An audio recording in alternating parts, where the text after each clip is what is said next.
often I found entrepreneurs, founders, they have such brilliant ideas, but maybe haven't thought about exactly as you said, the articulation. You might have a vision of what their company culture might be like, but I was saying, so today we want to discuss the power of a fractional CPO. I think for our listeners, it's important for them to understand what does fractional actually mean before we get into its impact and how people can utilize it within their own companies. Yeah. What is a fractional CPO? I have a fractional CPO hat, which I know we're going to get into, but I also do consultancy and kind of project work as well. So there's lots of hats to wear as well as being an entrepreneur. Why get into people? Like what got you interested in HR in general? So I didn't know what I wanted to do after I did become a ballerina. But what I realized after a couple of years with the elements of the role that I really liked, the kind of team management side of things. Would you say that you're primarily looking at, you were saying like mid to small companies, but your transition of... I have a real mixture, but I really do love the small, fast-scaling businesses. Making a bad hire when you're 5 people is so much more impactful than when it's 100 people. You know, 20% of your company could be toxic or not aligned with your purpose or your vision. Welcome to Breaking the Chain, brought to you by Impel Talent. I'm Nathaniel Chapman. And I'm Chapman. Welcome back to Breaking the Chain. This week, I'm super excited to invite on Abigail Wilmore. Abigail is a fractional CPO, along with being a founder and CEO of PeopleFlow. And today, we're going to be discussing some really amazing topics about when and where you should be looking at fractional CPO work and what it actually means for startups at this stage in their journey. But first, before we get started, I'd love to introduce Abigail. Abigail, welcome to the show. Thank you. Thanks for having me. I know this has been a nightmare of setup. I've enjoyed it. What happens when you're a one-person pony show for this sort of thing? But I'd love, before we dive into the episode, to maybe discuss a little bit more about your background before we dive into the topic, because it was so amazing to meet you. I know we reached out and connected via LinkedIn, which I love, because always you get to meet so many new people and connect. But before we dive into this topic, because you've gone through such an evolution in your career through different HR roles and chief people roles, and then into the work you do now, maybe help our listeners follow you a little bit on that journey. Sure. So I've spent most of my career in luxury fashion, and I've been, in HR for longer than I care to say, but at least more than 20 years, when it was definitely still called personnel. So I've had the opportunity to work at some incredible brands and also in a large group structure. So I've always been drawn to founder-led businesses. So I worked at Stella McCartney, and I also worked at Barbara Sturm, so luxury fashion and beauty. Most recently, I was at Tom Ford Fashion, and the founder was sadly no longer there. He'd already sold it. But I'm drawn to the dynamism of founder-led businesses. And I've taken the role of Chief People Officer for the last, let's say, 8 years. Now I have my own business, which I started as a side hustle whilst I was still at Stella McCartney. We got everyone to go down to 4 days a week in the pandemic, and I took the opportunity to use the extra day to start my own thing. I really wanted to bring my brand of HR to more businesses. So that was kind of where it started. And now PeopleFlow is a community of HR professionals. And also, I have a fractional CPO hat, which I know we're going to get into, but I also do consultancy and kind of project work as well. So there's lots of hats to wear, as well as being an entrepreneur. Absolutely. I think that's the thing that when I was drawn to your profile and we were talking around the different avenues, I think, for HR professionals to take. And it is interesting to see how you've grown through different roles. I mean, what brought you to people in the first place? You know, what's kind of got you to, one, come into HR, but stay there? Why get into people? Like, what got you interested in HR in general? Yeah. So I didn't know what I wanted to do after I didn't become a ballerina. And I went to the shop floor. My mother was a makeup artist in the film industry, and I went to work in cosmetics. I loved it. But what I realized after a couple of years were the elements of the role that I really liked were the kind of team management side of things, and what were the elements of creating a good team environment. And so I had a great manager at the time, and she suggested that maybe HR would be a good option for me. There was a role that had come up in the head office at the time. It was Estee Lauder, so quite a corporate group, but a huge group. And so I took that opportunity. I got the job. It was, working right at the bottom, but really helped me to understand how an HR function works. And I knew as soon as I arrived in that role that this was something that was really interesting to me and fascinating. So I think, again, it was the elements as I grew in that role of what creates a good culture. What are the elements? What are the ingredients that help somebody to thrive within a business? And of course, at that stage, I probably didn't have the language to articulate that, but I knew that this is where I wanted to be. And then recruiting people, finding the right people for the role, that was also really an exciting part of what I was doing. Meeting, so many people, supporting people, helping people. And then my role kind of jumping forward a few years, really shifted gear when I got the role at Gucci Group. So it was an HR manager role, but very quickly I got promoted to HR director. And because it was a group, there were so many brands within that group, incredible brands like Yves Saint Laurent and Bottega Veneta, Gucci, of course. It became Kering. And that's where my kind of love or fascination for culture really grew, because I had this bird's eye view in a group function of all the brands. And what was it that was attractive about working for Gucci versus working for Alexander McQueen? And again, what kind of leadership traits made the culture what it was within that company? And then about 7 years into that role, and there were many things that of course changed along the way there, but in terms of my experience and development, but I went in-house at Stella McCartney, and that's where my role kind of changed again and became a lot more strategic. I was working very closely with the founder and the CEO and other leaders, and really putting people and culture at the top of the agenda, and doing that in a brand that had such a purpose. Stella McCartney being a vegetarian fashion brand and kind of pioneering sustainable fashion.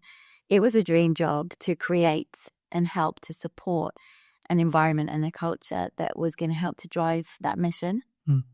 I was saying, so today we want to discuss the power of a fractional CPO. Mm-hmm. And I think for our listeners, it's important for them to understand, but what does fractional actually mean? And before we get into its impact and how people can utilize it within their own companies, what is a fractional CPO? I think it's a really good question, because there are so many HR consultants right now. And I think the difference between consultancy versus project work versus having a fractional CPO role are very different. So a fractional CPO means that you're fully invested within that leadership team, but on a fractional basis. That could be 1 day a month, it could be 1 day a week, it could be any kind of fraction of the week or fraction of your time. And it means that, from a company's perspective, they're getting that seniority for a fraction of the price, but they still get that kind of investment from you. And from someone who is a fractional CPO, you're able to work across several companies and bring, that kind of market knowledge as well into each of the roles that you have.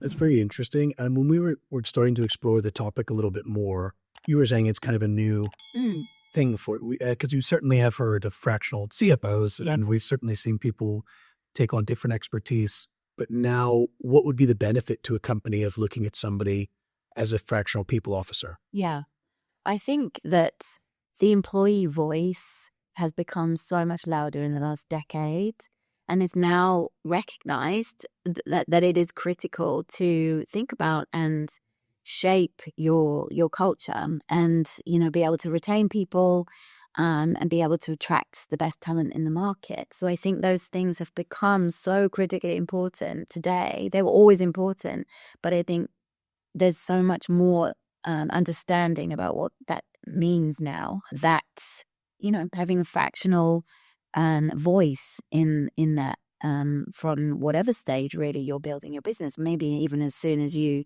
start thinking about hiring people, it could be a real advantage that you've got that senior voice. I would totally agree with you. And I think it's kind of interesting that now what employees are looking for, it's not the same traditional elements that we're used to. In the past, someone might have been going for salary and title and seniority. And now there's a big drive towards people being aligned with company culture and values and vision. And there is this change definitely from a generational perspective of what Gen Zs and millennials are looking for. And it is companies that are tied into a lot of what they can do for them and for the world around them and their purpose. Yes. And I know there's a lot of that will come from things like, Simon Sinek and a lot of the big people in the area of understanding a company's vision.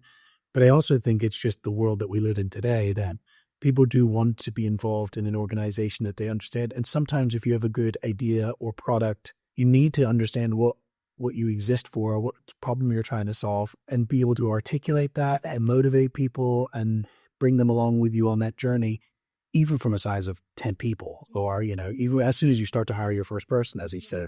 Exactly. Because I think, often I found entrepreneurs, founders, they have such brilliant ideas, but maybe haven't thought about exactly, as you said, the articulation. They might have a vision for what their company culture might be like, but a chief people officer and just a sounding board from a culture and people perspective is really why someone might think about, bringing a fractional chief people officer into the mix to exactly do that, help you articulate it and help you build it through your entire employee experience. We were also chatting around this, but at what stage, so if a company's coming to the table, they think we need a fractional chief people officer, there's probably stages that company is going through at different points to where they might say, hey, we really should maybe get someone involved who have that HR background experience. What are some of the traditional signs that you probably should start to look at having someone come and join you on that journey?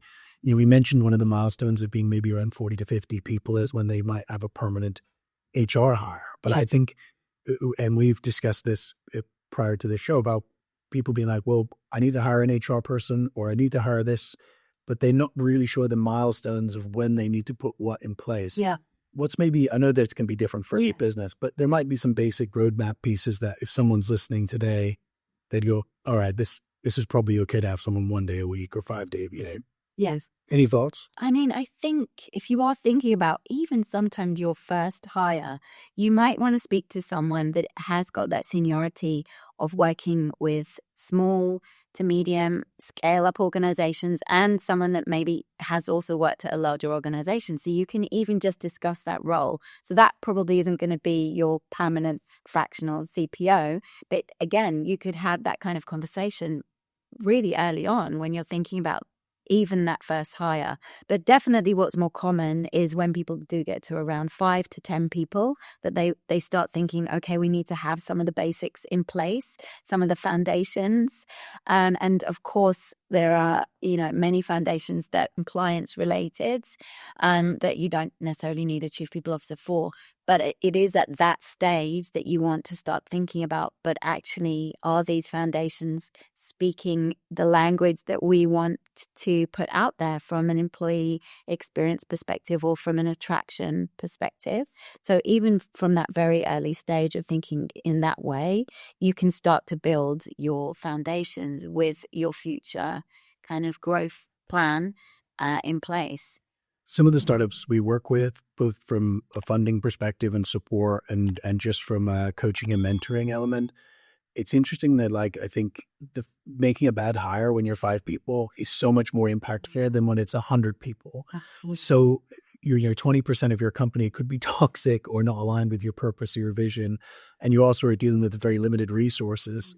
So I think I'm also agree with you to say that I think having that support early doors and implementing hiring strategies and structure and incentives and different things that not everybody is aware of, that comes from a people position or an HR position, can just give someone that support they need so that every hire they're making has less of a risk of potentially being a detriment to the company. A great fractional chief people officer or just chief people officer full stop will just be asking the right questions. And it could, again, be 2 co-founders, for example, that are thinking about what do we want to look like in the next 6 months, 12 months, 18 months in terms of our org design.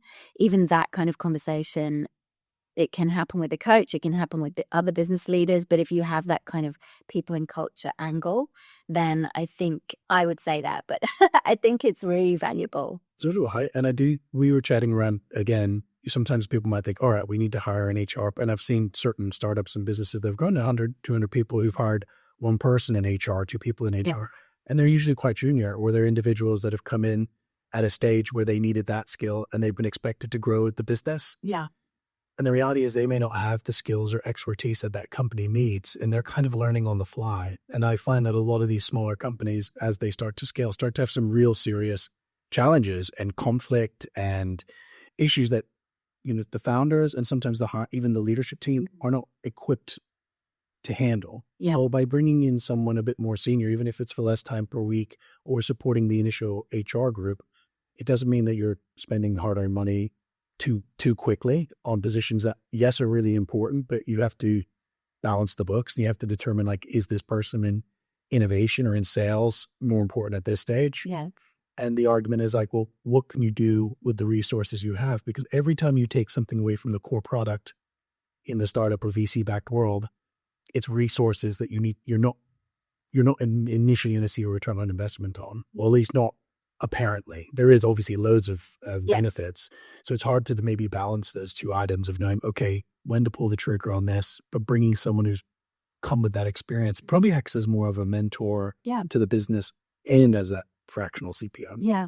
And I think a lot of what you're talking about, there are things within culture that can be prevented. It's not, of course, any one person's responsibility. It's everyone's responsibility to input into a culture. But if you've designed that in the right way and you've got a leadership team, even if it's a small leadership team that have all committed to that, then the impact is going to be far greater. And again, that's where a senior person who has got that experience of working with leadership teams, and as you said, so often companies will scale to a certain size, maybe 40 or 50 people, and then hire an in-house person, which is right. But it will often be a very operational HR person who is more about compliance. And often that's also because people don't necessarily know what HR does.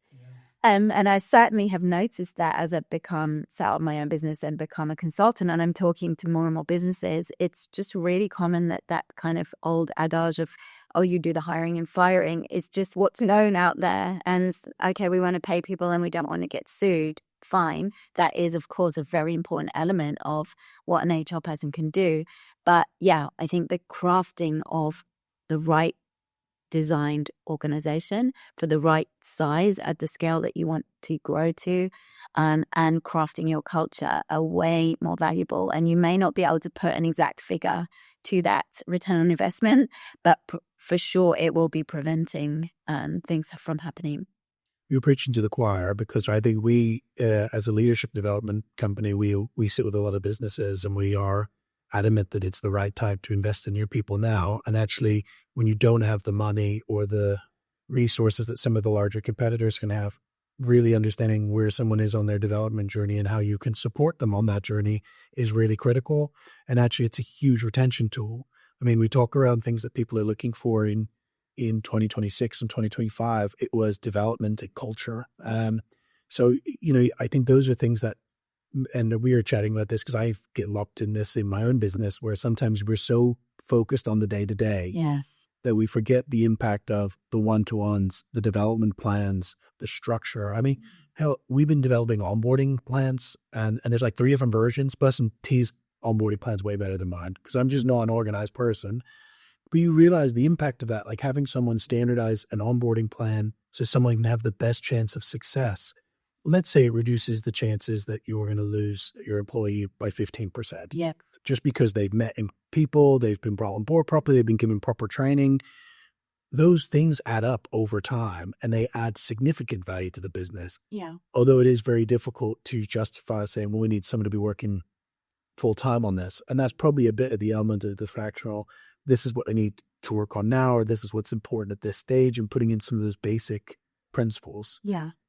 But as you were mentioning to me, there are limitations with having a fractional CPO because you don't have someone on board full time. How do you balance that? You've got a company that needs you. You're coming in supporting. I'm sure you're wanting to get involved heavily. Hi, guys. Hope you're enjoying the episode.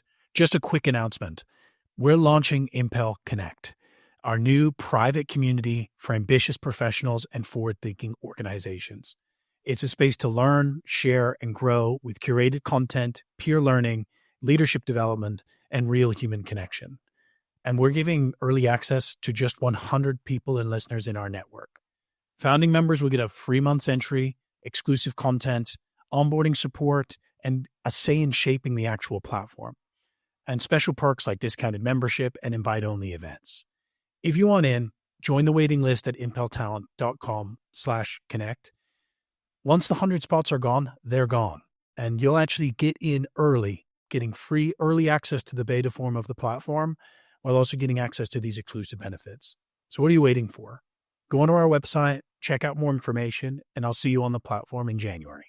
Yeah, I mean, this is not easy for someone that's been in-house like myself for my entire career and has always given 1,000,000%.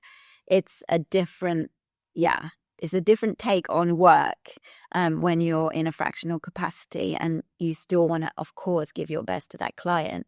It depends on how you've negotiated your time in the contract, of course, because extra time needs to be charged. But at the end of the day, I think you can work with leaders, work with the founder, work with the leadership team, and figure out like what are their priorities and help them to work out how they can best utilize your time. You're basically telling them what it is that they're going to need from you. So it, of course, it's almost impossible to not get pulled down into some of the operational side of things, because it's certainly with startup, scale up businesses, there's so much to do all the time. Yeah. But there's ways in which, the business can function. And my role as a fractional CPO works with those people within the business to get some of that operational side of things activated and launched. What are some of the biggest things that you probably see from your experience of being a fractional CPO? What are the things that are missing from day one when you finally get to come into a role like that? Are there some common themes with companies that have gone, oh, wow, you haven't done this and you haven't done this, that maybe if someone was listening today, you'd be like, look, these are things that you should be addressing? Because I have a few in the back of my head, but I wanted to see if they aligned with. I mean, most of the time I'm going in and doing a kind of audit, in a way, as a horrible word, but just looking at what is the culture that is in place right now? How would people describe that? What am I seeing and picking up and sensing? And then, of course, there is the compliance side of things. I'm just doing a check on all of those. Most of the time, I find that a lot of the foundational things are just not in place yet. And it's always good to kind of go back to the beginning on how you're describing your mission, your purpose, your values, not making it too layered or complicated, and not, again, having those kind of 4 words that, you want people to live up to necessarily, but just being able to articulate it so that it engages people and people are excited and, they get like the reason for being and the reason to kind of come to work and how their role fits into that. So it's definitely a lot of the foundational side of things, but then it is a lot about educating what is strategic HR. I think that is a big part of a fractional CPO's role, and how you can show the value and uncover the kind of hidden costs of things that could be prevented and that you are there for to help them put it in place. And that they're just, what you don't know. And there's a lot of just hidden layers. I definitely felt when we started, there was, I think, and then maybe this is the benefit I wish we had had at a fractional CPO, because there were things that you learn through experience, which is important. We chatted around, you go through stuff and you have to learn it as a founder, and it seems really stressful at the time, and it can be, but then you get through it and it's not such a big issue. I certainly found the things with employee contracts. Yeah. That sounds like, oh, that would be like a legal piece. But I went, I've gone through things where we went, now we need to tighten up this part of the contract because we were taken advantage of. And I think when I started anyway, you have a very positive outlook. And I think it's a nasty thing to say, but I believe in the best in people always. Yes. And you should do. And I think as a leader, you give people the platform and the support and the resources. But at the end of the day, protecting the company is also protecting the rest of the employees. And it took me a bit to realize that, because sometimes you're putting time and effort into something that you realize is a serious breach of a contract or an issue that probably could have been more easily addressed. Yes. And so I definitely felt it there. And I also felt things where I'm like, it would have been nice to have a bit more, because there's areas I'm not aware of, like where I was managing functions like finance or marketing. I don't know how to manage those functions. I've always managed sales. So for me, sales is really easy. I go, you build this, you get this, you build this, in simple terms. Yeah. Obviously, they still have to demonstrate the values and other pieces. But it's a lot more difficult to do that because you don't know where the KPIs and structure and motivation. So you work backwards. But sometimes for more junior people or for smaller businesses, people also are looking for that direction from you as well. Cool. What do you think some of the key challenges are for? So would you say that you're primarily looking at, you were saying like mid to small companies going through transition of, or do you have a mixture of your portfolio? You go from like I have a mixture, but I really do love the small, fast scaling businesses. There's just so much dynamism there. And, you know, particularly founder-led businesses, as I said, I'm really drawn to. So yeah, the majority of my work is with small to medium-sized businesses. But it's usually, when I say small to medium, I never know what that actually means. Is there a real definition for that? It's usually businesses between kind of 10 million and 100 million. So there's quite a wide scope. I think if there's something people can take away from this episode and is massive, is there's just so much that we don't know. And I use the example that I always think you should surround yourself with different experts and mentors. And I think you don't always have to do it alone. There is a lot of weight that I think you have to take on as a founder. There's certainly a lot of pressure if you've taken VC-backed money or private equity funds. And it isn't always easy to attract the players that you need for that kind of scale up. But utilizing some fractional and mentors and support can give people the resources to kind of fill the gaps in the middle of their growing patterns. Are there other things that you think you would add to that from, like, at this point, as some of the CEOs that you've worked with or businesses that you've worked with, what are some of the things that they could do to maybe future-proof themselves? Well, I mean, someone told me very early on in my entrepreneurial life to get a virtual board. I think that's kind of similar to what you're saying in terms of mentors, but having that virtual board where I personally picked people and I'm only going to ask for an hour of their time once a quarter or whatever it is. It's free time. However, I've personally, you know, asked them from my network. That was game changing for me, especially from a finance and marketing perspective, which is not my areas at all. Just how to kind of set up and just having that advisory board and also bringing them together on occasion. If I could set it up, just bringing them to, you know, paying for lunch for them to all come together, and kind of the accountability that gave me was, again, kind of game changing, really. I'd like to pivot a little to People Flow. Yeah. Because I think it's a really cool service and offering. We were chatting around why you created it. So I promise you can plug your product a bit. I don't mind. But also just because we're starting to build a membership platform ourselves for leadership and coaching. But I thought I was quite struck by what you said, which was a lot that had to do with burnout. And I think sometimes I certainly feel it from our leadership coaches who have to go through really hard personal sessions with people. And I do know that those people are being even more honest or open sometimes than they would with HR people, but sometimes depending on the HR person, because I've had some fantastic that you feel comfortable and vulnerable with. But surely having that lead into what you do now struck a note with me. So tell us a little bit more about People Flow and a bit around your... So the community side of what I do is honestly where my heart lies. It started because I was completely burnt out after leaving the role, and I didn't realize until I stopped. It was mid-pandemic and a lot of HR people were on 24/7 during that period. But it just made me realize how isolating HR is. I think even in the coaching world, you know, as a qualified coach, I have supervision, and there is kind of somewhere to go in a way to you know, talk about what you're going through, what you're witnessing, what you're hearing. But in HR, there really isn't that space unless you're personally seeking it out from coaching, from, you know, a network or whatever. It's just, you just kind of hold all of this confidential information and all of this potentially trauma.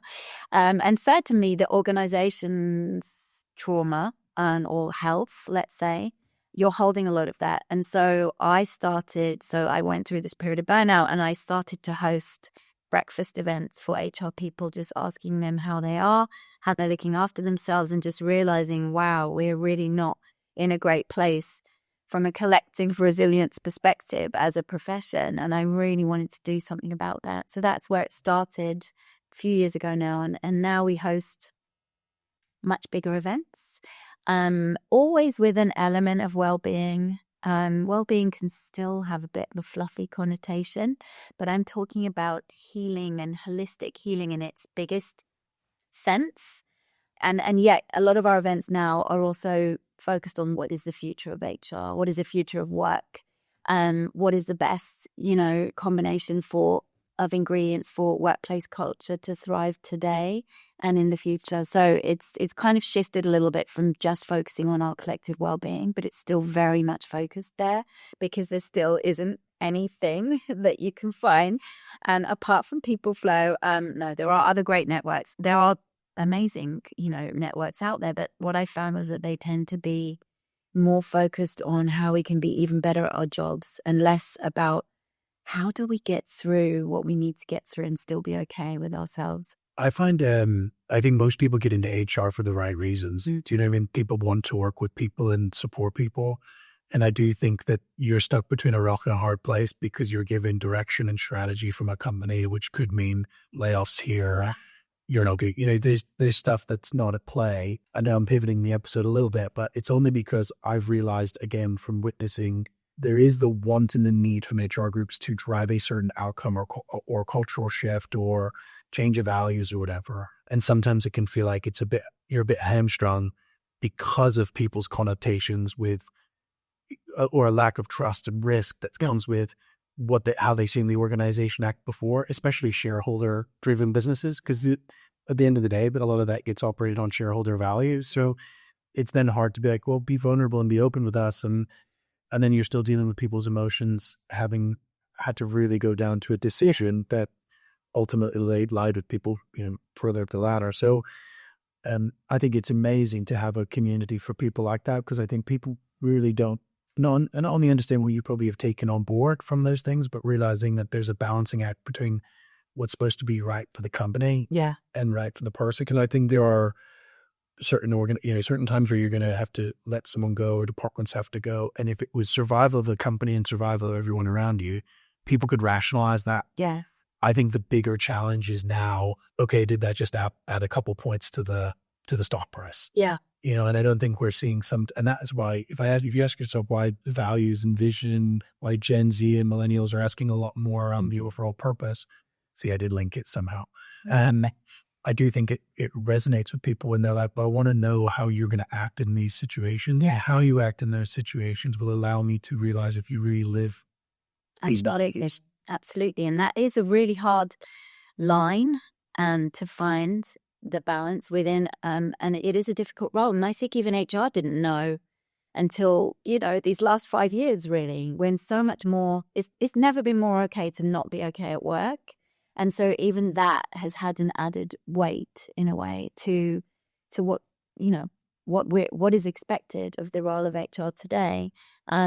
But it's, again, that's why it can also work so well in a fractional capacity to kind of shape some of these things and, again, challenge perhaps not necessarily decisions, but in a way, what is the direction that we're going to take here and how can we help people through this change and transformation with the most amount of dignity by being as fair and, transparent as possible. And those kind of tricky situations, if you don't have that seniority, that it can get you in hot water.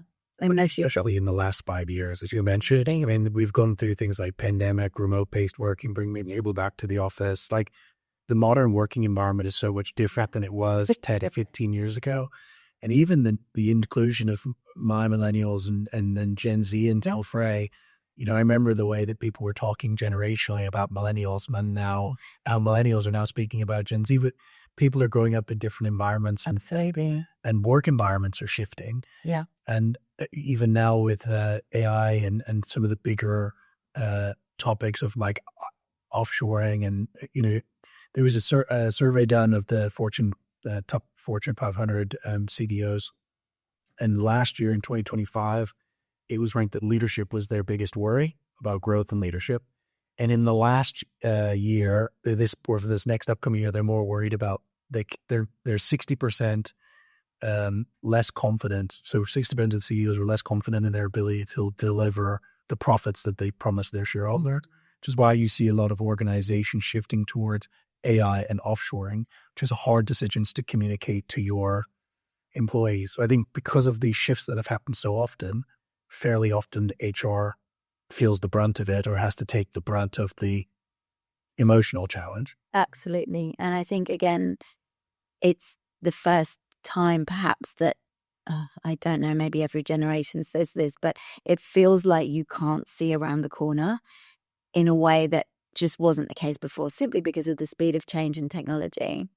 And so that uncertainty is also, it plays out massively in how quickly things are changing and how quickly organizations need to pivot. And all of that, impacts your people, of course it does, and your culture and ultimately your bottom line. So I think it's, again, good to have the voice of people and culture in the room, to have these kind of conversations. Well, I've loved having you on the show. I really enjoyed this episode. I really love what you're doing at People Flow. And so I will be following with avid breath, whatever it is. With with bated breath. Bated breath. But I really appreciate. I think this is a really interesting topic. If anyone wants to reach out to you, I think how can they come to people? Best way is through our website, wearepeopleflow.com, or on LinkedIn, Abigail Wilmore. Very cool. So if you're looking for a fractional CPO or you're interested in getting some HR community and network and support, I very much support the whole initiative. So as the plug. Thanks so much. And thank you guys for listening. We're really excited to wrap up this episode. If you would like to come on our podcast or perhaps have any questions for us for our future episodes, you could drop us an email at info@impeltalent.com. Please don't forget to follow and subscribe. We are on YouTube, Apple Podcasts, Spotify, all of them, any of your major podcast platforms you can find us. And we'll see you again next week.